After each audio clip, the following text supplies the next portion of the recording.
Благодарам, почитувам колега Самка. Не е лично исто и аз нямам нищо контра кон вас. Видите вака, кога зборуваме, често пати луѓето не сваќаат сериозно и веќе овие се карат. И ако некој малку погласно ќе каже, можеби ќе му поверуват или ќе го слушнат во целата работа. Значи, за рекет ли зборувавте преска околу кражбите и заматениот воздух? Рекет ли што беше или инвестицијскиот фонд? Легалните украдени пари. Не ве разбар.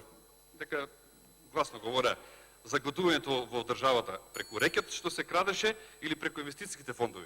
Ај после ќе ми одговорите, не е важно. Вака се само да ве потстам некоја работа. Бидејќи ме прашувате за спорт, има можности на колегите друго да одговорам. Донесовме револуционерен закон за спорт.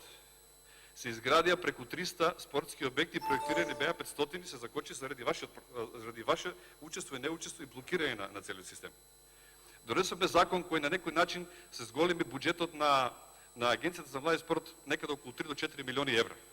Се направи систем за можност за спонзорирање и донации кон клубовите. И тоа што беше добро, и тоа го уништивте, почитувам колега, да бидете искрени.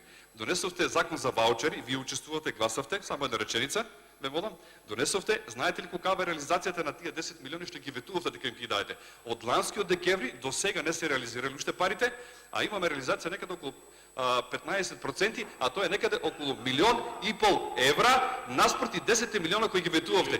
Ете тоа го правите, почитуван колега. Реплика пратеничка да си меска Димовска.